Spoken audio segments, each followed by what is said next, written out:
Já, velkomin að Rauðaborðinu á Samstöðinni klukkan 8. Nú verða það fréttir. Hjá mér María Lilja og Björn Þorláks. Við viljum að byrja með, það heitir skúbb eða ekki, á RÚV. Það byrjaði í Speglinum sem er svona aftari hlutin á kvöldfréttum Ríkisútvarpsins og hélt svo áfram í sjónvarpsfréttunum.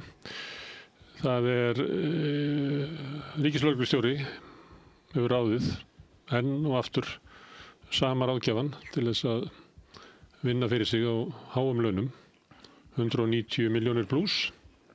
Já, Sigríður Björk Guðjónsdóttir ræðir vinkonu sína, Þórunni Óðinsdóttur, sem að fer fyrir... Hvernig með myndað að Þórunni vilja sjá? Já, lean management, hún... þetta er einhver svona straumlínu lögun á rekstri.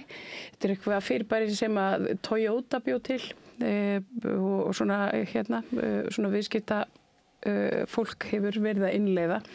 Ég veit svo sem ekkert hvað þetta þýðir að straumlínu laga rekstur. Þetta þýðir að vera í einhverju svona vera með stöður hreyfingu, eitthvað svona, þú veist, samtal. Hún er ágæf og við selti þetta í hist og herr. Já, það virðist vera. En nú er ég næstu í fullri vinnu hjá ríkislögreglustjóra.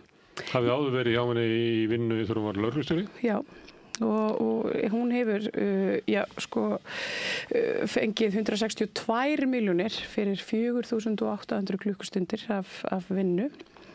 Hvað mikið fekk hún? 162? 162 milljónir. Fyrir hvað marga tíma? 4.800 klukkutíma. Frá árinu 2020 þangað til núna. 33.700 á tíman. Já. Meira en 30 skall. Hún er hærra borguð en tannlæknir. Já, og hún er eins og stjörnulögfræðingur. Já, eins og stjörnulögfræðingur. En hún tekur þetta 30.000 krónur fyrir bara símtalið, sko.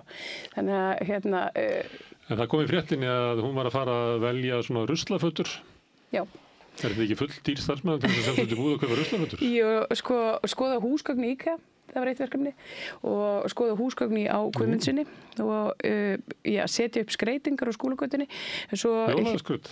Já, það virðist vera. Ég veit að það fylgir svo sem ekki í fréttinni. En panta gardínur og húsgögn og skreytingar og panta veitingar og eitthvað svona. Þannig að þetta virðist hafa verið, eins og fyrirsögnin sagði, 1000 þjalasmiður og vegum lögreglu. Það hljómar eins og svona persónulegur aðstofamaður ríkisins. Svolítið, já. Ertu til að fara út í búð og kaupa fyrir mig prins Polo? Já, hún virðist hafa verið það. Hún byrjaði svona ferilsinn með lögreglustjóra þegar hún var lögreglustjóri höfuðborgarsvæðisins árið 2018. Hún flytur síðan yfir til ríkislögreglustjóra. Góð reynsla. Já. Þetta mál varðar ótrúlega marga fleti. Fyrsta lagi það að útboðskyldan kveður á að verki yfir 20 milljónir skuli fara í útboð. En þú kaupir bara 19,5 og 19,5. Já, og bara búin að safnast upp 160 milljónir með einhverju sem að gæti verið gerfi verktaka. Það er vinátt að þeirra því það eru gögn sem sýna það að önnur allavega að hossa hinni á samfélagsmiðlum og tala hvað hann sé aðeinslega og eitthvað sluðis. Já, rekur þar hafi starfað saman í 10 ár. Akkurat. Og náttúrulega... Það er mikið álit koronari. Við skulum segja það.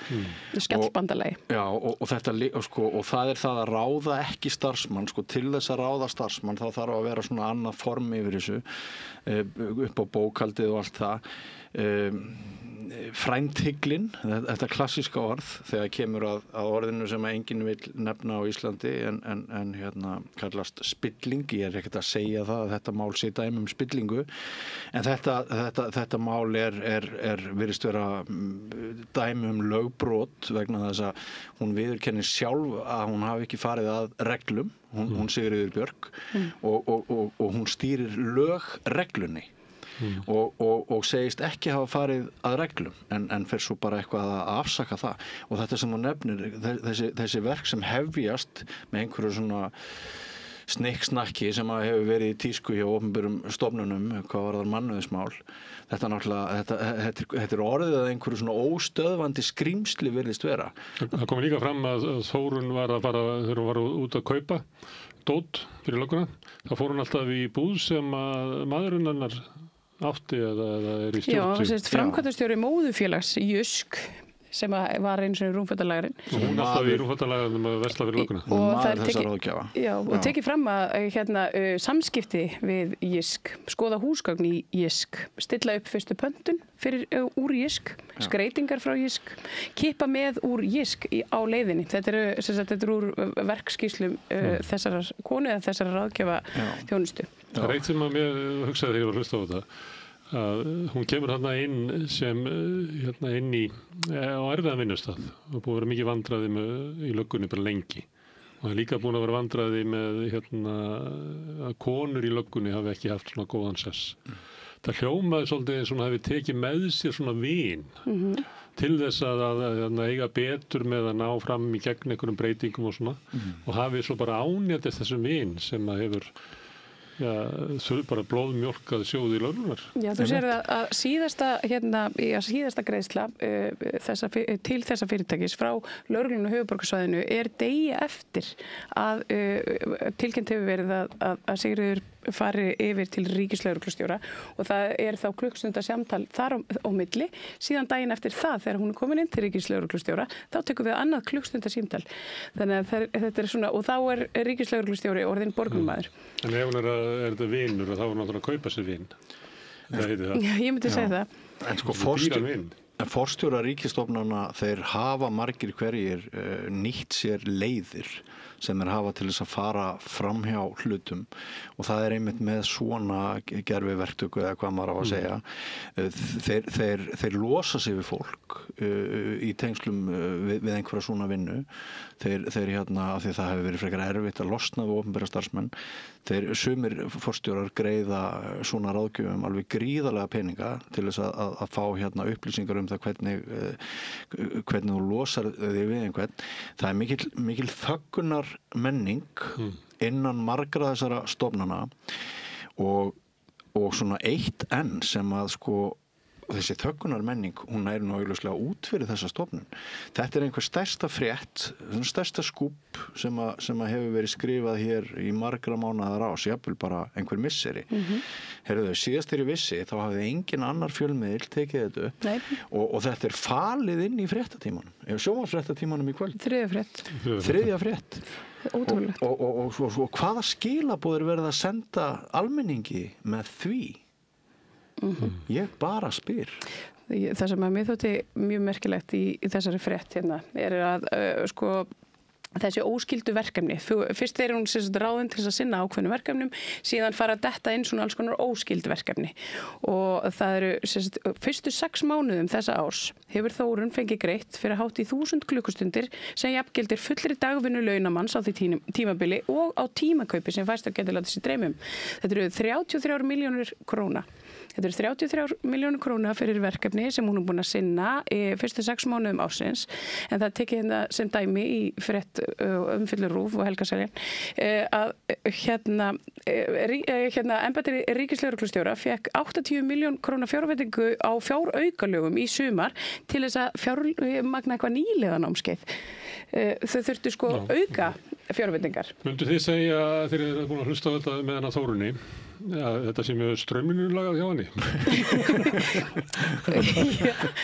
Þetta er ekki strömlínulagað. Nei, ég myndi ekki segja það. Þetta er mjög svona úfið og í allar áttir. Já. Það er alls. Við erum fréttanum í öfur í starfsröðu, næst er að ríkisendurskoðandi, kemur eftir ríkislögreglustjóra. Já, en það er nú einmitt af því þú ert með þessa frétt næst, þá maður veltir líka fyrir sér eftirlitinu með þessum fjáraustri. Og hver á að sjá það ef ekki ríkisendurskoðun? Þar gengur eitthvað illa á vinnustanum, 3 stjórar í leyfi. Það minnir mér svolítið að fréttir í löggunni. Þær voru alltaf hellingað yfirmönnum í leyfi, bara margir, lengi. Já. Það hefur verið úlfúð og hún náttúrulega var að kúplað þarna einhverjum lögreglustjórum úr embættum og þeir voru brjálaðir og maður spyr sig hvar byrjaði fréttin hjá Helgaseljan? Var það einhver gæi eða var það einhver brottrekinn lögreglustjóri sem tók upp símann? En hvað er þetta með ríkisendurskoðun? Er þetta bara eðlilegt fylgi gnýsti þegar það verið að skipta stjóra í brúnni eða hvað? Nei, er hann ekki sjálfur búin að opna inn á það að mögulega þá þurfa hann að íhuga stöðu sína. Er þetta ekki að því kaliberi? Jú, einmitt, það er eitthvað, talað mikið markleysi, það er eitthvað fyrirtæki sem er ráðið þarna inn til þess að skoða og greina vandan, fyrirtæki auðnast og þeir gera áhættumat og þar kemur ljós að einmitt þetta mikla markleysi og það sér raunverulega eitthvað að. Markleysi sem að því þegar fólk er að vinna en það veit ekki alveg að hverju það er að vinna eða til hvers. Það er mjög leiðilegt að vinna þegar maður veit ekki hvað er til hvers sem er að þessu. Nei, markleysið er þá meira, þetta er eitthvað svona flokkun ekko, þetta eru einelti og óviðandi kynferðisleg áreitni og eitthvað svona önnur óviðandi hegðun. Já. En sko Katrín Oddsdóttir, hún flutti mikla eldmessu við þetta rauða borð, ekki í sumar sem leið, heldur ári áður og þar var hann að fjalla opinberar stofnanir og hvernig þær sinntu ekki hlutverki sínu. Það er ekki umhverfisstofnun og MAST og svona stofnun. Jú, en sko bara því miður, mikilvægi stofnanna er fyrir hendi en hvernig störfin eru starfrækt innan hús hjá ansi mörgum stofnunum þessa dagana, það er ekki leið. Herðu, við skulum fara til Argentínu. Þar var að vinna kosningasigur maður með Milei. 80s hárið. Já, sem vekur alltaf athygli í hárið á honum og bartarnir. Hann er svona einn af þessum kallmennum sem að njóta þess að vera eins og konur. Það er að tala um hvernig þeir líti út. Herðu, hann vann sigur. Það er þannig í Argentínu að það er kosið á 4 ára fresti til forseta og þá er kosin helmingurinn á þinginu og svo hitt árið er kosin hinn helmingurinn á þinginu. Og hann fekk flest atkvæði, 43% held ég. Þegar hann var kosinn þá fekk flokkurinn hans eitthvað 30% rúmlega inn í þinginu. Þannig að ég nú þetta með mynd af þingheimi. Hann er þessi fjólublái, La Libertad Avanza. Hann er með 93 þingmenn, hann er ekki stæðstur, það eru peronistar sem er á þinginu. Það eru aðrir flokkar sem telja sig líka vera peronistar. Peronistar hafa svona brotnað í hinnar og þessar áttir. Það er til alveg öfgahægri peronistar og hálfgerðir sósíalista peronistar í Argentínu. Enda Perón mótaði stjórnmálakerfi þar. Hann er ekki með meirihluta, en þetta er mikill sigur og hann lítur á þetta sem sigur fyrir það að þarna sé þjóðin að samþykkja þær svona efnahagsaðgerðir sem hann hefur verið að beita fyrir undanfarið og hann hefur náð árangri í það að lækka verðbólgu en það er nú eitthvað að deilt en pesóin hann hefur hrunið og það getur leitt til þess að verðbólgan aukist enn frekar. Pesóin styrktist við þessa niðurstöðu en við sögum frá því fyrir held ég viku eða svo eða rúmri viku kannski að hann fór til Washington að biðja hjálp hjá Trump sem er mjög elskur að Milei sínum og til þess að hjálpa sér í að verja pesóan og Trump lofa honum stórkostlugu útlátum og meðal annars umræðum það jafnvel að Argentína tæki upp bandaríkjadollar með stuðningi Bandaríkjanna og þessu lýsti hann yfir til kjósenda í Argentínu en sagði að þetta verður bundið í að þeir myndu kjósa Milei. Þannig að þetta er svona kannski dæmi svona hvernig Trump getur haft áhrif á kosningar. Hann hefur stundum áhrif á kosningar í öfuga átt eins og gerist í Kanada og Ástralíu að við talið er. Jafnvel getur menn fara að velta fyrir sér írsku kosningunum, hóstakosningunum. Það sem var sósíalisti kosin forseti á laugardaginn. En þarna hafði hann áhrif á kosningarnar, þannig að Argentínumenn, einhver hluti Argentínumenn þorði ekki annan að kjósa Milei, því annars myndi pesóin hrynja til helvítis, eins og oft hefur gerst. Það er annað talandi svona hrun, að þá er hrun á lánamarkaði, þannig að það fær engin lán, nema þurfi ekki á því að halda, nú þetta sýna fram á það, að þú sért það auðugur og með mikla tekjur að þú þurfur ekki að lána. Allir sem þurfa að lána að halda, þeir fá nei í bankunum. Já, þetta er ótrúleg staða og ótrúlegt að sko, ef það væri ástæða til þess að nota stór orð yfir þetta, frekar en kannski norðurál sem við ætlum að tala um hérna á eftir, þá það væri einhvern tímann ástæða til þess að nota stór orð einhverja neyðarstöðu, þá er það þetta frost. Já. Mér veist þessi frétt sem vorum með núna var bara að niðurstaðan kæmi ekki fyrir í desember, þannig að öllu líkjum þá bara óvissu ástand fram í desember. Og það var á sín að það var viðtal við Má Wolfgang Mixa sem er dósent í viðskiptadeildinni í Háskólanum og Breka Karlsson sem er formaður Neytendasamtakanna og þeir voru svona spá í það og Már eins og hann hefur sagt í viðtölum með fjölmiðla hefur talað að verið algjört frost í lánamarkaðum og hann líka talað að einhverju verið að gæla við það að kannski gæti þá lífeyrissjóðir stíð inn í þetta en hann dregur svolítið úr því. Breki svona svolítið uppafsmaður að þessu, þetta sprettur af málunum sem hann og að sömuleyti unnu þeir málið en þetta var kannski ekki mikil uppskera úr því og maður heyrði það á honum að hann var að vonast til að þetta kynna leiða til einhvers góðs í framtíðinni. Og hann hangir enn á einhverju bjartsýni. Já, en ég var að benda á að þessir menn voru í viðtali á Sín og svo vorum við í Kastljósi, þá var það Gylfi Gíslason sem vinnur hjá Jáverk og á þar helmingin í félaginu eða svo og Róbert Farisveit sem hagfræðingur ASÍ. Því þú varst að segja að þetta væri svona stórt mál. Að þetta sést svolítið á því hverju mæta í viðtöl í sjónvarpsstöðunum. Það þetta ekki fjármálaráðherra, þetta ekki viðskiptaráðherra, þetta ekki forsætisráðherra, þetta ekki þingflokkarnir. Nei. Þeir bara vita ekkert hvað að gera í þessu. Og svo ég vitni í ágætan þátt sem ég fylgdist með í gær og heitir Synir Egils, að þar voru þáttastjórnendur að reyna að krefja þá pólitíkusa aðeins viðbrögð og þeir fóru bara að tala eitthvað annað. Menn flæmdust undan. Þeir ráði ekki alveg við þetta. Nei, menn ráði ekki alveg við þetta. En þetta náttúrulega ofan á ónýtan húsnæðismarkað, algjörlega ónýtan húsnæðismarkað, þá kemur þetta. Og það var held ég MBL hafi verið með frétt það að þú þarft að fá 825.000 krónur útborgað til þess að hafa séns á að fá lán. Ég slóði inn í reiknivélina hjá RSK og það þýðir að þú þarft að vera með svona 1400.000 krónur á mánuði til þess að hafa möguleika að koma inn á húsnæðismarkað. Ef þú ert með undir 1400.000 á mánuði, gleymdu því, farðu bara yfir á leigumarkað. Og hvaða líkur eru á því þegar meðalaldur nýkaupenda, ef maður getur sagt svo, rétt 30 ár. Þú ert nýskriðin út úr skóla, þú ert að byrja að vinna þig upp, þú átt kannski kærustu eða kærasta, kannski barneign komin að stað.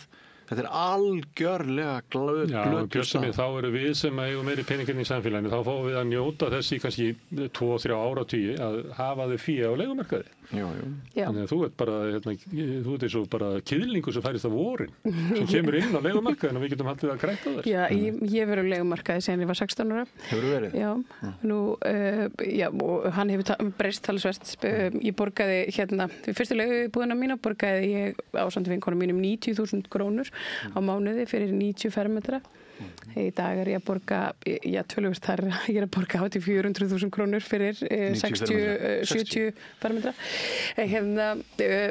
Ótrúlega munur. En ég sé til dæmis ekki fram á að komast nokkuð tíman inn á fasteignamarkað. Ég ein með barn og ég á leigumarkaði, ég vinn, en ég get ekki lagt neitt til hliðar. Þetta bara raunveruleikin eins og hann búin að vera raunverulega í áratugi. En ég er búin að borga niður óbúslega mikið af lánum. Þú ert að kaupa íbúð fyrir einhvern annan. Það það sem ég er búin að vera að gera. Það eru þessi stóri leigumarkað sem í þar. Það eru fólk sem er að kaupa íbúðir fyrir aðra. Þú ert þræll á galleiðinni að róa fyrir aðra. Já, ég það.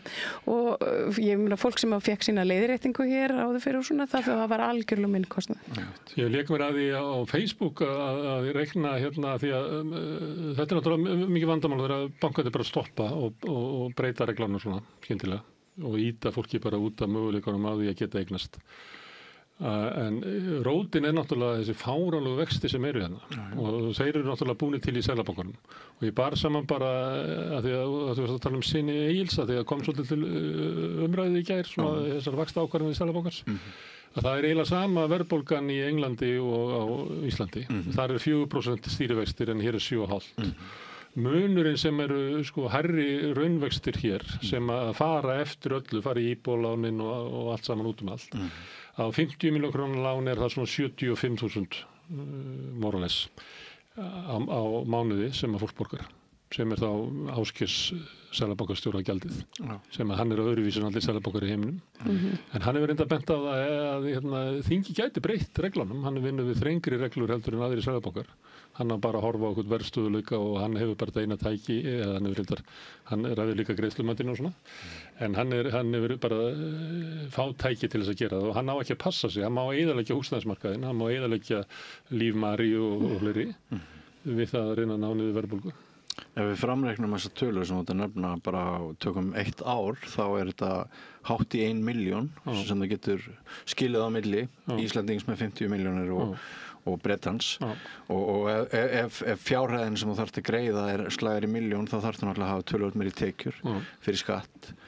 Þetta getur verið munað einhverjum 2 mánuðum bara í skattpíningu vegna hávaxta sturlunar Seðlabankans. Já, ég skil ekki okkur Íslendingar láta bjóða sér þetta. Nei, ég skil það ekki heldur. Herðu, hérna frétt úr Viðskiptablaðinu, við erum ekki alltaf með erlenda fréttir úr íslensku blöðunum, en þetta hérna hún Meloni.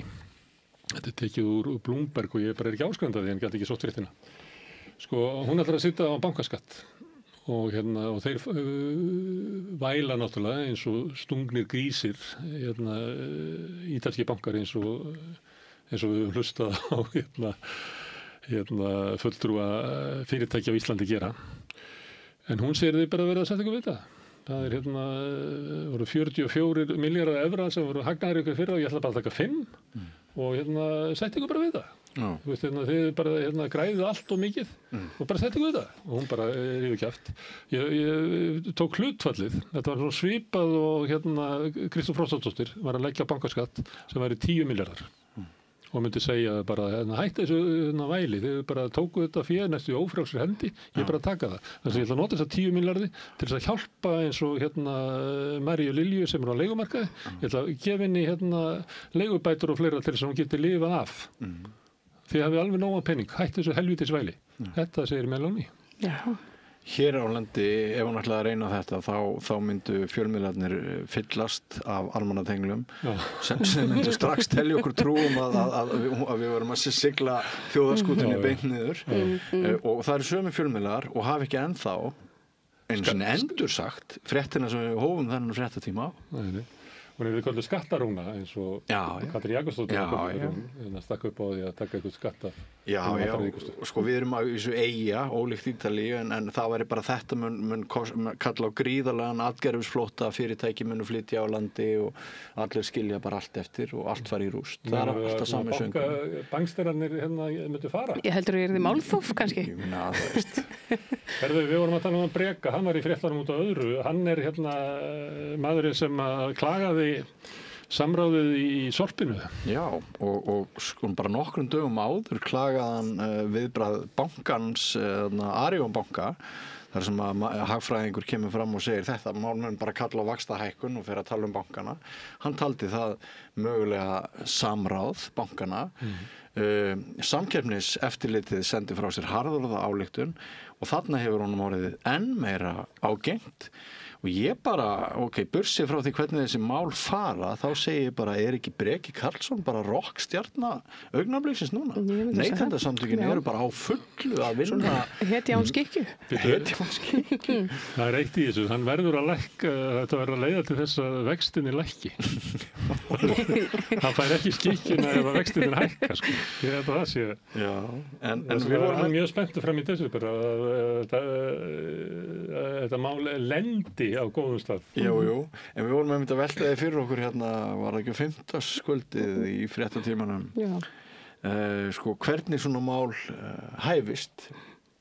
Nú vitum við það. Breki bara fekk einhver upplýsingar frá einhverjum sveitarstjórnarfulltrúum og leist ekkert á málið og bara, nú ekki hægt að hringja í lögguna vegna þess að hún upptekið við annað, en hann hringdi eitthvað annað. Það þannig að annarkot hringir í Breka eða Helgaselin.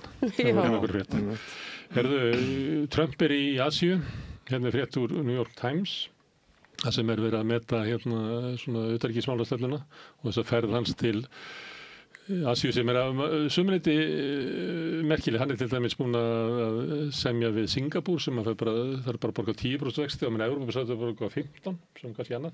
En þarna verið að tala um að hann hann að rekja Víetnam í fangið á Rússlandi, Norður-Kóreu og Kína. Og að því að Víetnam hefur oft verið tekið sem dæmi á svona undanföllum áratugum sem svona góða diplomasíu Bandaríkjanna því að þeir eiga náttúrulega ekkert inni hjá Víetnamum. Djöfluðust á þessari þjóð í 16 ár. En það var komið svona gott samband, en núna það þannig að það er að kólna mjög á milli.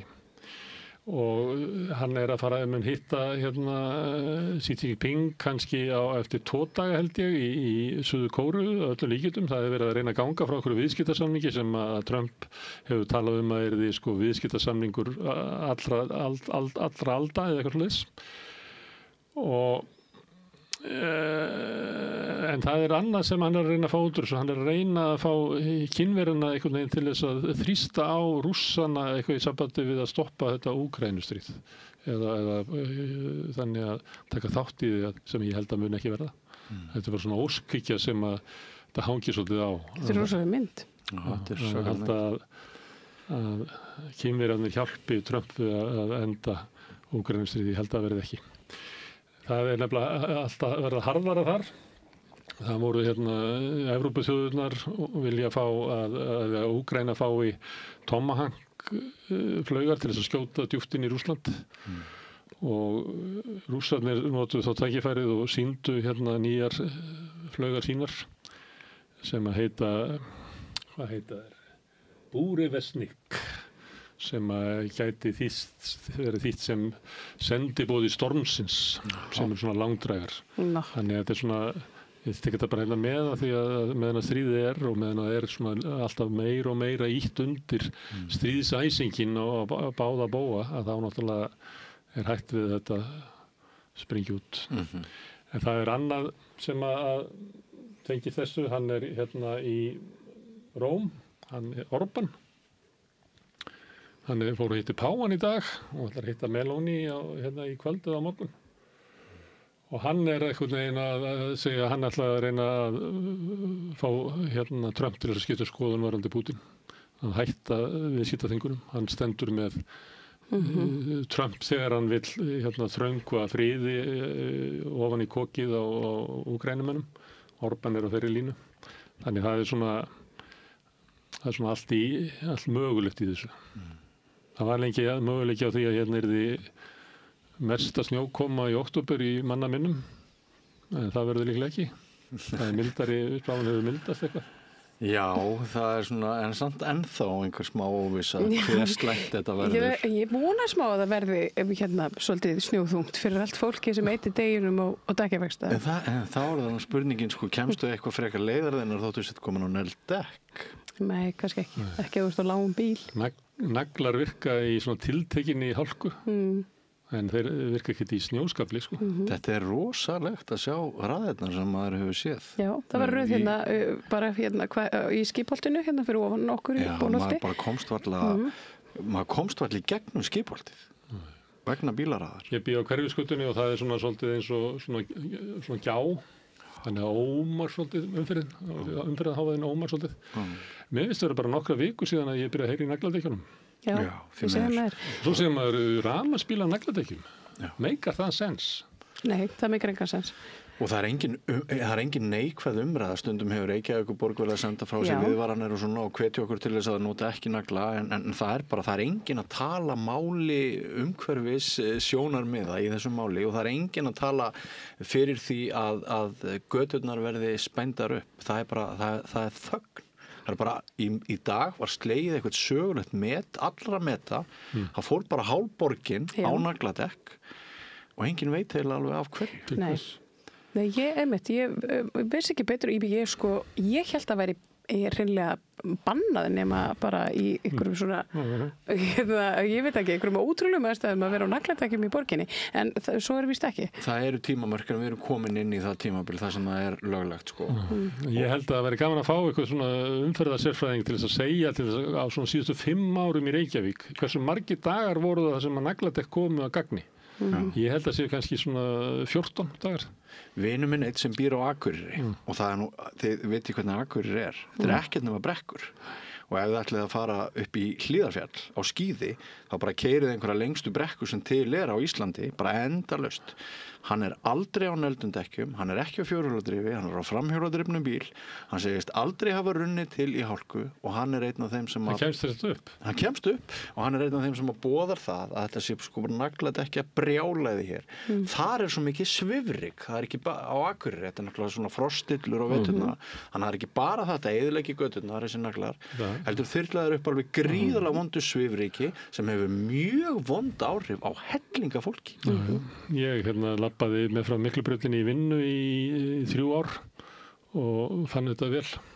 Já. Þetta algjör hellingur. Við höldum börnum inn á leikskólanum í nokkra daga á ári vegna svifryksmengunar. Ég hálfgerð veðurfrétt frá Oslo, ég bara mynda þessu því að mér fannst þeirra svona fréttir af þessu. Þetta það sem gerði því í Oslo. Mér virkar svona lítið á myndinni. Það ranns þessar til jarðvegur, en óttinn í Oslo mikill. Það hefur orðið mikil tilfærsla á jarðvegi eða hvað á kallir þetta, aurskriður. Loftslagsbreytingar. Út af loftslagsbreytingar. Sem svipað og að gera kannski fyrir austan, það í Oslo rennur þetta til þess að óttinn skiljanleg. Svona blokkir gætu farið. Þetta talar inn í ákveðin ótta sem ég hafði sem barn með kviksindi. Þetta að raungerast hérna. Já, það var ekkert hryllilegur en að sjá bíómynd eða bandarísku vestri og það sogaðist einhver niður í kviksindi og svo var hatturinn einn sem á kúrikanum sem satt eftir. Neverending story. Það sem rann til að það var grjót sem var sagt að vera á stærði við svona litla íbúð, kannski íbúðinu sem þú leir. Talandi veðrið, það að koma út fyrir Jamaica, þar stæðsti fellibylur sem gæti orðið, hann ekki á orðið ennþá, en hann á þessu stíi hefur engin orðið stærri, hann gæti orðið bara stæðsti fellibylur sem hefur rjáð þessar þjóðir. Það var margir fellibylinni sem gangaðan yfir. Og svo við að væla ef einhverju snjókom á morgun. Ætli þið séu nagladekki? Það hefur verið talað hver vælir yfir hverju í sambandi við álverið í Hvalfirði. Já. Og Indriði H. Þorláksson, fyrrverandi ríkisskattstjóri, hann steig fram á ritvéllinn og skrifaði grein, Úlfur á Grundartanga. Hann bara hamflettir grátkórin sem hefur verið að væla út af. Hann snýtir þeim. Já, hann snýtir þeim. Þú aðeins búin að vera á þessari línu, Björn Þorláksson. Já, ég hélt þessu fram strax fyrsta kvöldið hér og þið voruð held ég aðeins búin að undirbúa jarðveginn. Það væri nú kannski eins og heiminn og jörð var að farast. En sko, þetta svo flott grein hjá Indriða. Ég ætla bara að hvetja fólki, skrifaði smá frétt á samstöðin.is, menn geta farið þangað og þaðan yfir á heimildina þar sem að birti þetta fyrst. Og hann segir svo skemmtilega hluti í þessari grein. Hún augljóslega mjög misboðið hvernig búið að hæpa þetta upp. Hann talar það að þjóðarframleiðsla þetta 1% eða hvað það Hann talar það hvernig álfyrirtækin hafa alltaf fengið allt fyrir ekki neitt og hann segir meðal annars þessi dapurlega mynd af efnahagslegu gagnleysi Norðuráls á einni við önnur álver á landinu og eftir fleiri fyrirtæki í erlendu eignarhaldi og fer með eftirfarandi staðreyndir. Stóriðan tekur yfir 70% allar raforkuframleiðslu, hjá henni starfa á sama tíma bara 0,9% mannaflans, hún greiddi 1,65% af launum, það var nú ekki meira, hlutdeild í þjóðarframleiðslu 0,9 til 1%. Öll fyrirtækin á þessu sviði eða sammerkt að vera í eigu erlendra aðila, kaupa orku á lágverði og nota fjármálaflækjur til að komast hjá skattgreiðslum hér á landi. Ja. Hann að segja að það betra að það fari, heldur þetta sé. Já, náttúrulega tímabundin áhrif alveg svakalega, en svona til lengri tíma. Þetta svo að rífa plásturinn af, það vont í smá stund. En það verður grátið á meðan. Herðu, það Norðurlandaþing, það margir íslenskir þingmenn þar, frétt frá Berlínska, að Grænlendingarnir gerðu uppreisn. Þeir vilja hafa bara fulla aðild að Norðurlandaráði. Flott. Og neituðu að mæta á fundi og voru með uppstitt. Og nú á taka Danir við formennskunni þarna og Metti búin að lofa því að koma í þannig fyrir að í framtíðinni þá muni Grænlendingar og Færeyingar hafa fulla aðild þarna. Það ein skrítið frétt sem kom fyrst í gær, það var í Vísi að maður hefði verið pyntaður eiginlega á löggustuðinni fyrir norðan, verið beittu piparúðar í fangaklefa, þú veist svona kallað á hann og opnað og spreyjað á hann og sveltur og alls konar svona. Þessi myndir af lögmanni hans. Þetta ekki maðurinn. Þetta lögmaður hans, Hreiðar Eiríksson heitir hann, ég þekki hann frá því bjó fyrir norðan. Já, þetta er áhuga frétt. Síðan poppar upp frétt á Mannlíf, þar sem að kvartarinn, það er þessi sem var að kvarta þarna, hann hefur verið ákærður 12 sinnum. Já. Og þannig er svona leki úr lögreglunni sem er að segja það að maðurinn sem vorum að pína þarna, þetta var nú ekki fermingadrengur. Þetta minnir mig á bara gerðfismáli. Þetta er alveg ótrúlegt. Því að maður mátt ekki spreyja eða svelta mann þótt að þú kunnir ekki við hann eða þótt hann sé glæpamaður og hafi gert þótt hann sé bara einhver morðingjarhrotti, þá máttu ekki binda hann. Þetta er mjög spes. Þetta er alveg einstaklega sérstaklega. Bara förum aftur til 1965. Já, en þetta núna bara kemur í kjölfarið af röð frétta af afglöpum í lögreglunar og svona hneykslismál dagsins þetta. Er ekki komið tími til þess að endurskoða þetta eða embætti eitthvað? Ég skýti inn í fréttu frá CNN þar sem að Trump er að undirbúa innrásin í Venezuela. Þetta er svona frétt sem að stundum eru svona fréttir sem eru holdgerast. Fyrst hljómaður einhvern veginn meika ekki alveg sens, svo bara halda þeir áfram. Ég meina ef þetta væri ekki planið, þá væri líklega svona harðari viðbrögð hjá Hvíta húsinu að hafna þessu. Já.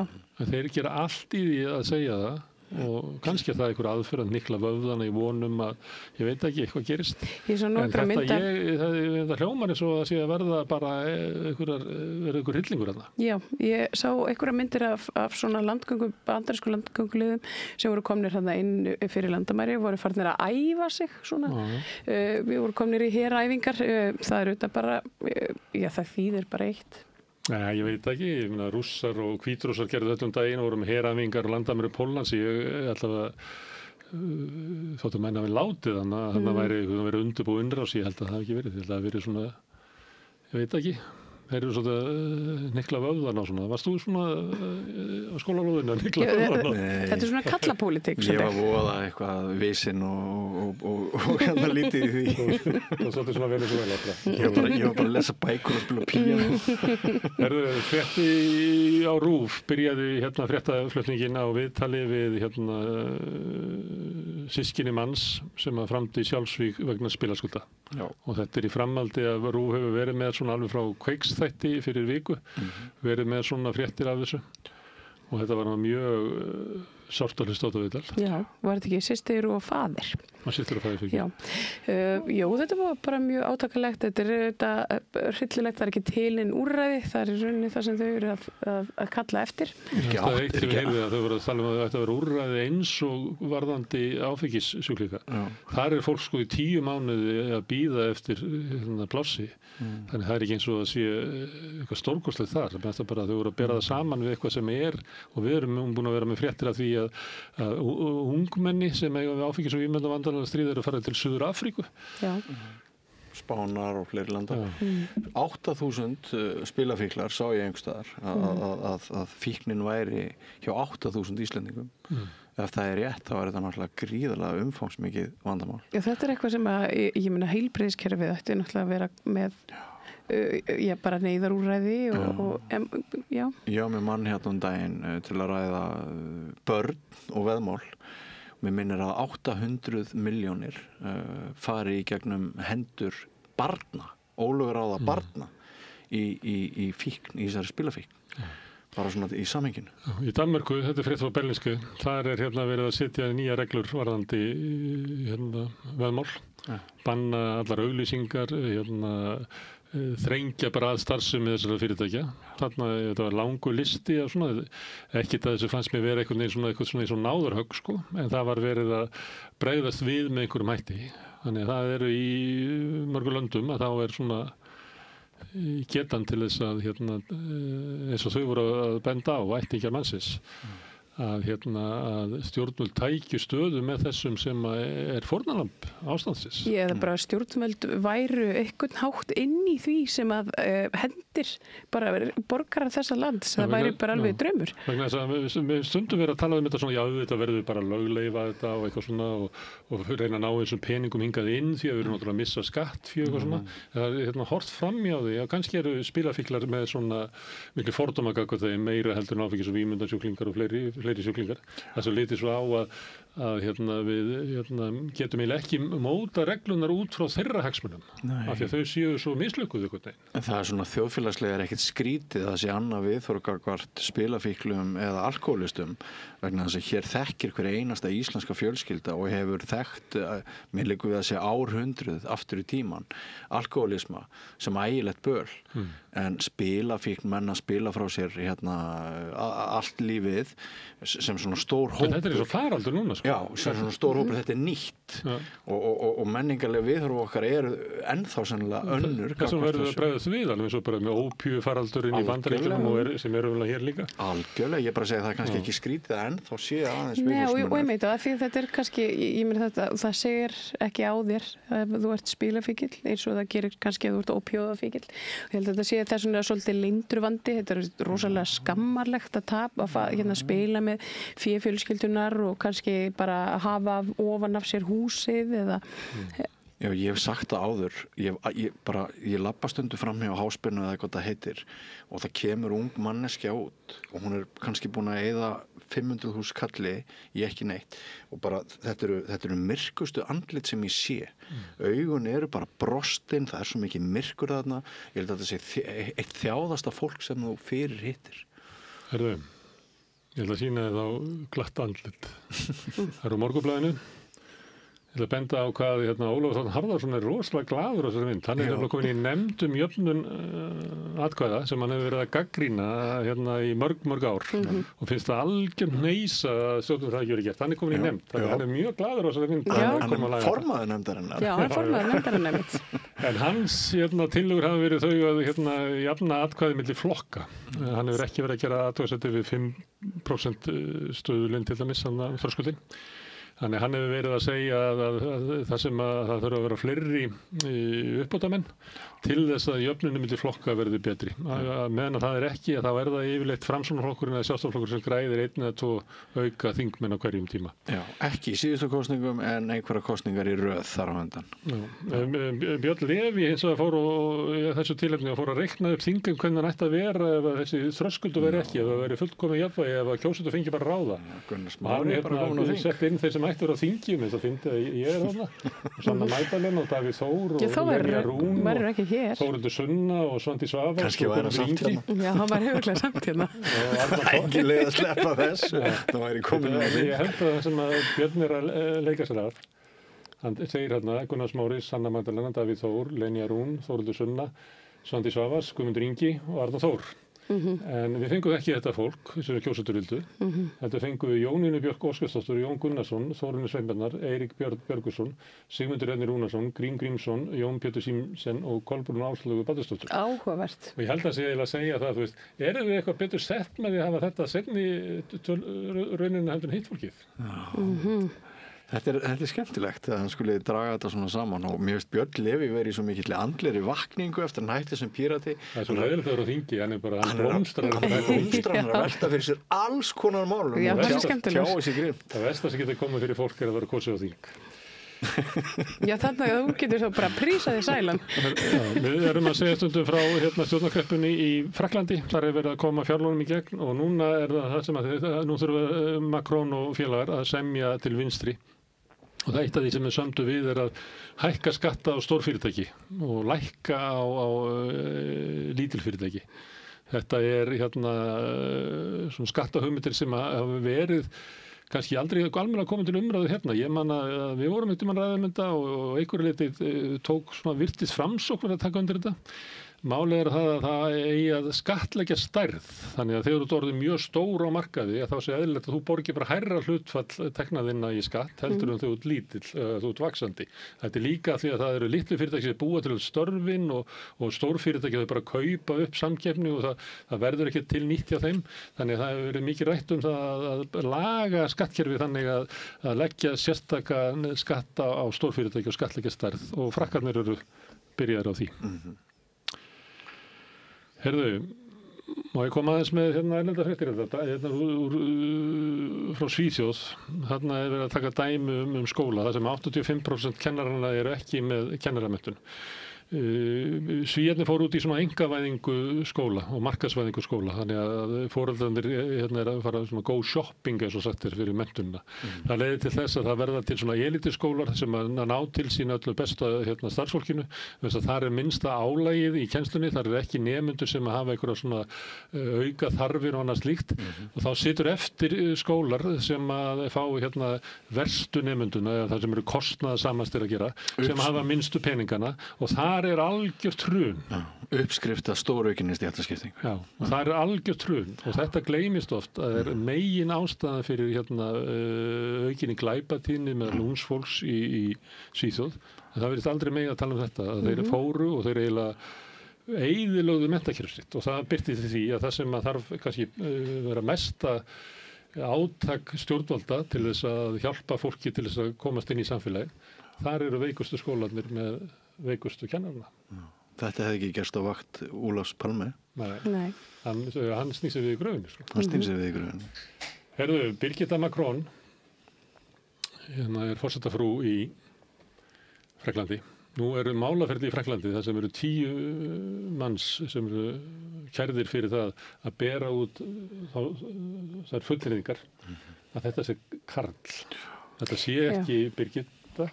Þetta sé þetta raunverulega bróðir hennar. Birgitta hafi dáið þegar hann var ung og bróðir hennar hafi þá á einhverjum ástæðum sem ég nægi ekki alveg ákveð það að verða að Birgittu. Þetta ótrúlega spennandi saga ef sönn. En hún fór að kenna einhvers staðar og kynntist þar Macron 15 ára og þau fylgdu hugi saman og síðan hefur hún fjárstýrt Macron sem forseta, þannig hann eiginlega leppur þessar eldri bróður. Já, einmitt, þessara transkonu. Já, þetta ótrúlegt, viðbröðum við þessu finnst mér reyndar að vera eiginlega ótrúlegust. Þú svona eimar af svona ákveðnu transatri, myndi maður ekki bara segja sómu það, já, whatever, ef einhver myndi segja það. Áttu nú að gangast við því að vera raunverulega bróður sinn. Já, eða kall eða eitthvað. Ef ég var í Frakki og einhver myndi fela mér að fara í þetta mál, þá myndi ég fara í veikindaleyfi. Já. Myndir ekki vilja fjalla um þetta? Nei, ég myndi ekki vilja fjalla um þetta. Herðu, það má ég fara til Noregs núna? Já, mátt. Kristilegir demokratar, það svona kristilegur í Noregi hefur svona sérstaka merkingu, það mikil svona kristni í Vesturlandinu og raunverulega suðvestur hluta Noregs. Og þau voru að kjósa sér nýjan formann ungir og þeir vilja færri innflytjendur og meiri olíu og þetta var í annarri frétt, þetta var eiginlega frétt í öllum blöðunum í Noregi. Ég með aðra og þetta frá VG en hún segir það að kona sem nauðgað og verður ólétt að hún ekki eyða fósturina, hún verður að bera barnið. Já, við erum bara komið þangað, Noregur. Þá fer nú ekki að líða löngu þá hvernig við fáum að heyra aðeins af svona myndi ég segja. Þetta er þessi bandaríska pólitík, þessi bandaríska kristni pólitík sem er verið að innleiða svona. Sem er náttúrulega samt ekki kristni pólitík. Þetta auðvitað hefur ekkert með kristni að gera. Þetta er bara þyrming á Já, alveg alla leið. Herðu, ég var að segja þetta gott í fréttunum í kvöld. Nei, bara. Gætu nú sagt fleiri fréttir en vel með þetta. María Lilja og Björn Þorláks, takk fyrir, og Laufey Líndal fyrir að taka upp og senda út. Hlustendur góðir í framöndinu Rauðaborðið. Ef þið eru að horfa á YouTube eða á Facebook, þá þurfum við að sækja nýjan strömm. Ef þú horfa í sjónvarpinu eða hlusta í útvarpinu, þá tengur áhyggjur að hafa. Rauðaborðið hér rétt handa við hornið. Samstæða skilar árangri. BSRB, afl í þágu almennings.